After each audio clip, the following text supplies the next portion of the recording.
Hello, everyone. Welcome to our second Small Business Spotlight. I'm Beth, as you know. I'm your host for the day, and we have some really cool things to talk about today. Before we jump into the Small Business Spotlight, we're going to give Jennifer a chance to come in as well. I have some announcements. I think you all saw in the community that we have a really big day happening because we just announced our 2024 global meetups. It's a really fun thing that we do in our wonderful community. They're not trips. They are organized experiences that are very lightly curated, where we go to different cities around the world and experience them as a group. We were just in Edinburgh last month.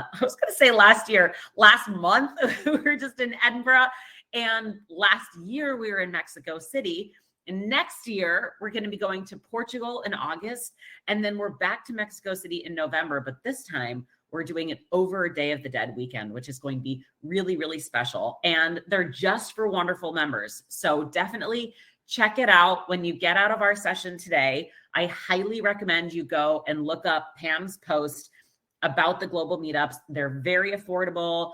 They're solo travel friendly. And by that, I mean, you can do really whatever you want to do on the trip. That's what it's all about. But then every day we'll meet for lunch, meet for breakfast, have a big group of people that you can coordinate with. And they're really, really fun. So make sure you check it out.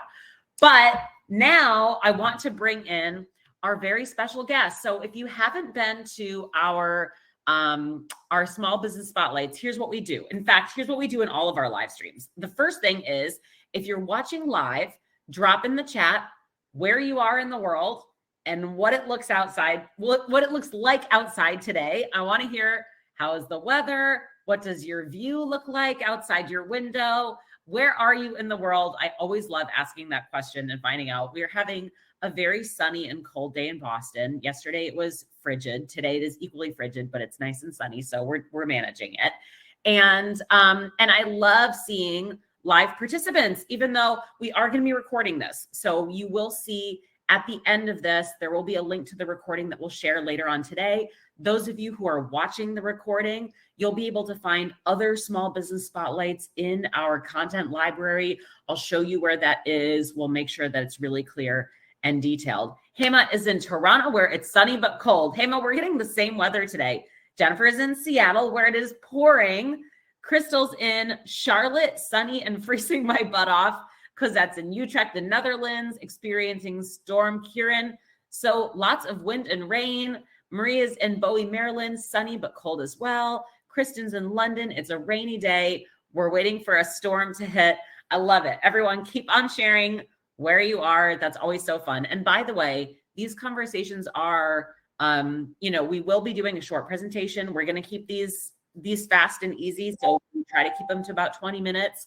But also, if there's time, we will give you time to ask questions. So feel free to drop questions, feedback, thoughts in the chat, because then you can ask them there and we can hopefully get them answered. So let's bring in our second small business spotlight. These are spotlights that we do for our wonderful small business members. It's something that we just launched this year to really highlight, especially as the holidays come in, some of the really awesome work that's being done right here in our own wonderful community. So we have a whole membership level for people who are small business owners, whether that's in travel or whether it's not. It might be something else. And we do accountability sessions. We do small business coaching. We have experts come in and help, and we give them the chance to talk about their work with you all. So that's what we're here for today. And I'm going to invite Jennifer to come into the conversation with us, and then hopefully she can come on. But yeah, they've been really fun to do. I love being able to showcase all of the really great work that's being done in this community. It is impressive, the types of things that we have coming up. And if you are a small business member, or if you want to be a small business member, first of all, sign up to be one. And then after that, you can actually sign up to do one of these spotlights. Hi, Jennifer. Hello, how are you? Normally I blur my background so you get to see my office, my messy office. Anyway, this is real life,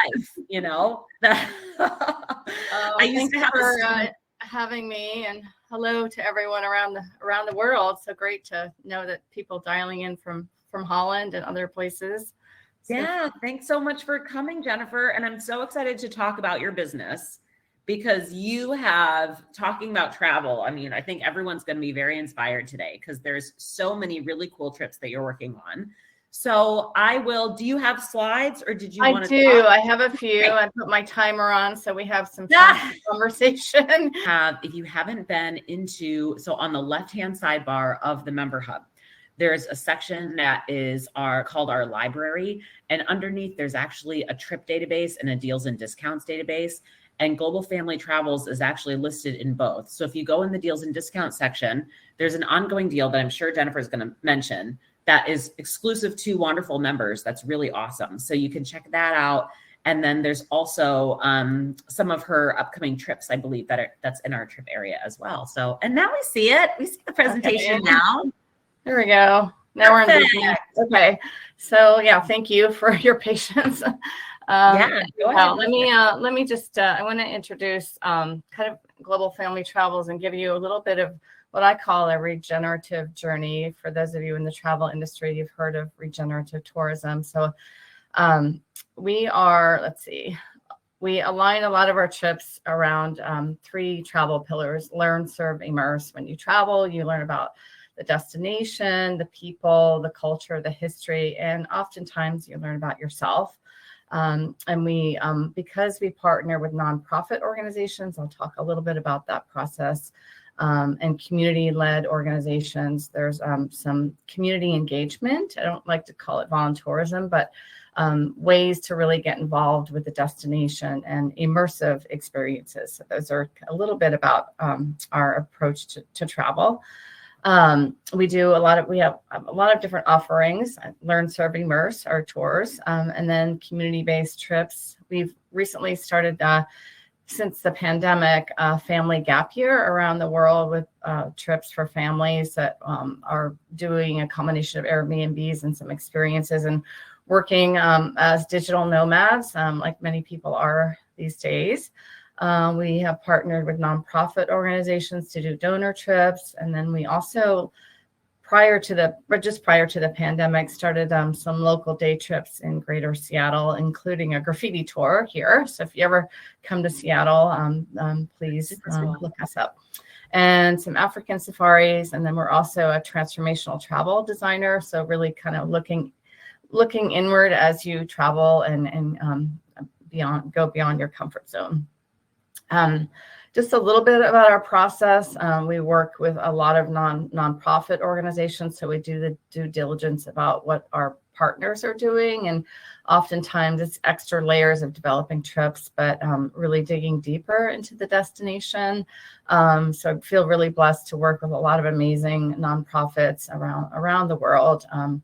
We do have, ever since 2016-17, we've aligned a lot of our trips around the United Nations Sustainable Development Goals.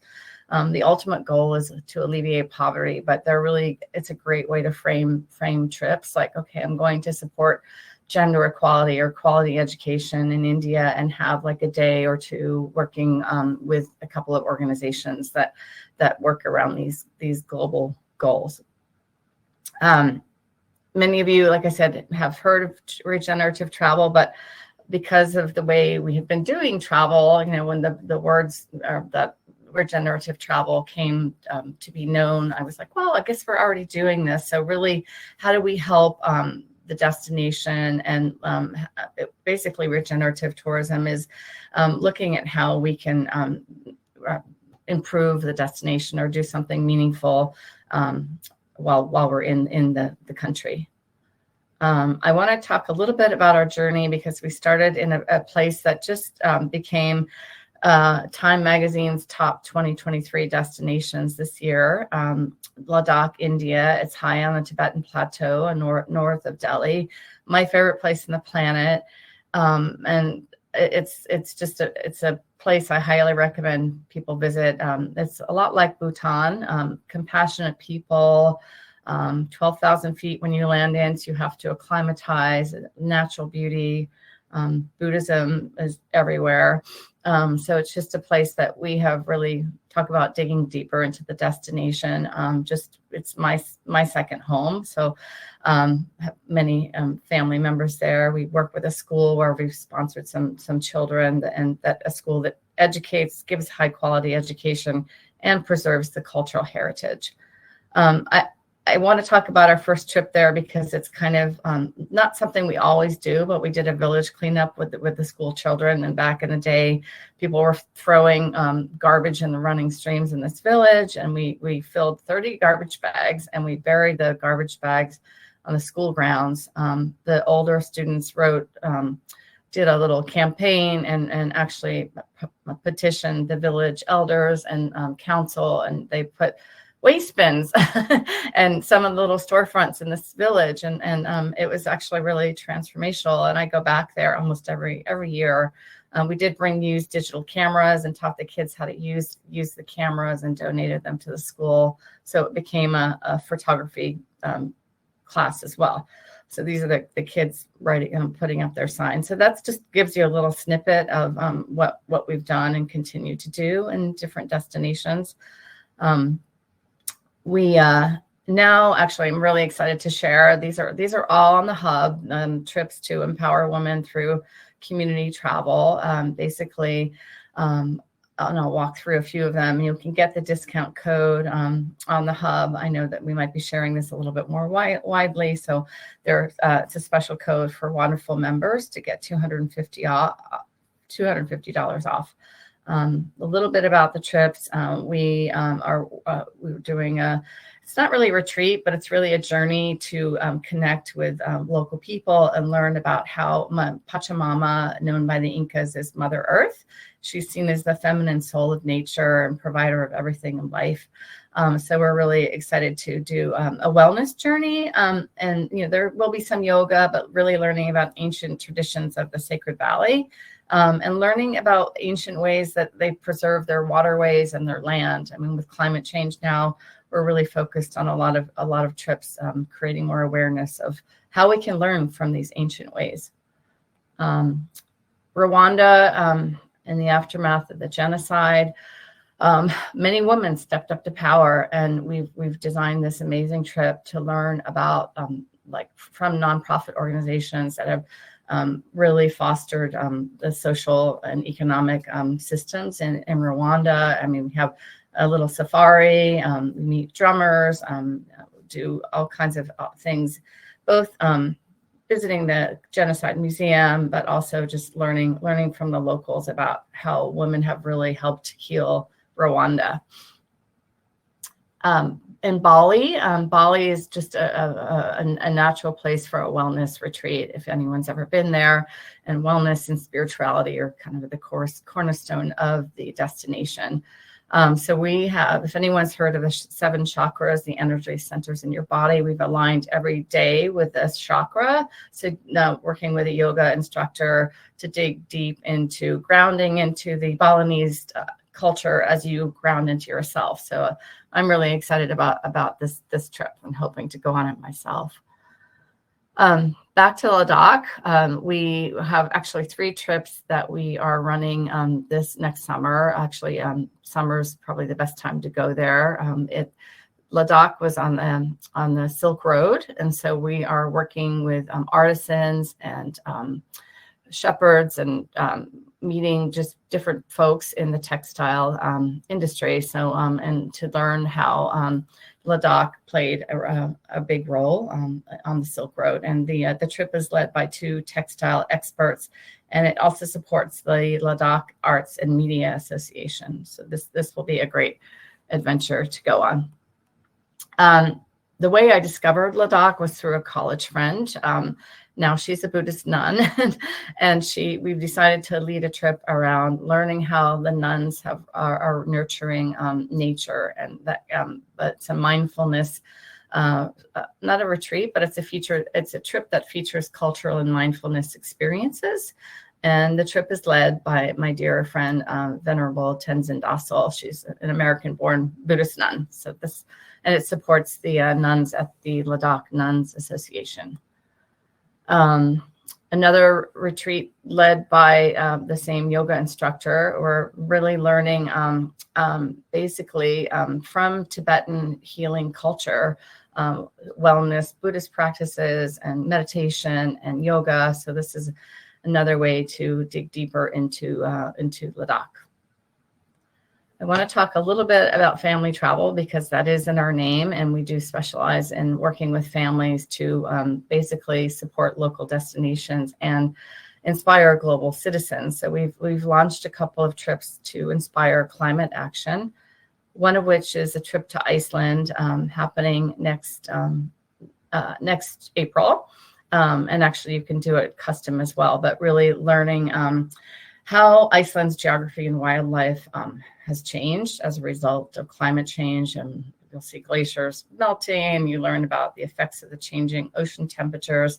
Of course, you'll have a great time visiting Iceland, but really we're hoping that people kind of come away with how can you make change in your life, or and everyone's aware of how the climate has affected us everywhere. So just what we can do to minimize your impact and help mitigate climate change. Back to Bali, we do have an amazing trip. We partner with the Seattle World Affairs Council to look at the effects of plastics and marine life on marine life, and visiting all kinds of nonprofit organizations and getting a deep sense of the culture, having amazing experiences with local artists, visiting temples, shadow puppet performances. And this was another one to inspire global citizens. I want to just mention our Seattle tours because we're actually working with some families now to create some amazing trips to the Olympic Peninsula and other places in the state of Washington. So if you don't want to travel far, there are opportunities to visit Washington State through our Learn, Serve, and Immerse travel pillars. We will soon be launching a Travel with Heart 2024 campaign for the holidays. So if you join our mailing list or look for on social media, and we'll be announcing some special discounts for some trips to Bali, Peru, Rwanda, and Tanzania. I'm going to leave my contacts here, and then I think I did well, Beth. You did great. Oh my gosh, that was a lot of content and so many trips you have coming up. That's really exciting. Thank you. Let me, I'll leave this for a minute, or you can put it up later, but we'll stop sharing and come back to chat. Yeah, that sounds good. And you can always send me the slides too, if you want, and I can upload those so people can flip through them. But what we'll do is we'll put the video in an article in the member hub, and we'll include like all the links and everything to sign up. So it'll be easy. Super. Yeah. So we have just a little bit of time left. And so of course I want to ask you the question of how did this all come about? Why this focus on oh my God, regenerative travel? I'm having like a pregnancy brain. Yeah. And yeah, how did that all start? Well, I mean, we've always sort of worked around these travel pillars of community tourism. I mean, regenerative travel really goes hand in hand with community tourism. And my favorite part about travel is the people I meet and really kind of learning their ways of life. So I grew up living abroad, moving like every 3 years. My dad, he's retired now, he's 88, and he's a former CIA agent, but we lived in many countries, and it just really living in different cultures. You know, I love that, just really connecting with the people and the heart of the destination. So that's really what inspired me, my upbringing and my anthropology background, and I worked in international development as well. So kind of the whole United Nations Sustainable Development Goals, you know, it just is a natural fit with community tourism. So, yeah. And what do you hope people get out of these trips when they go on them? Well, I mean, I think when you travel anywhere that's outside of your comfort zone, you're going to change no matter what. Even taking that first step to go, you're changing, right? So changing to recognize you have new friends in a destination, changing, like if your work, you recognize the work of a nonprofit, maybe you want to support your initiatives in the aftermath. The whole heart of our company is we create a global family and we expand our family circle. I love that. Well, thank you so much for taking time to talk with us today. I know we'll follow up with all of the things that you discussed, the slides, and also I'll make sure that we link to the different sections on the Wanderful member hub where the Thank deals you, are. Beth. This has been Yeah. great. Definitely. Yeah. And we Thank see you, some everyone. comments coming in too. It looks like everyone really appreciated it as well. So excellent job. Beautiful presentation. Thank you. And we'll see you all in the hub. We'll get the recording uploaded shortly. Thank you, Beth. Bye-bye. Thanks, Jennifer. Thanks everyone for coming. We'll see you next time. I think actually tomorrow is our next one. Yeah. So we'll see you all tomorrow. Bye for now.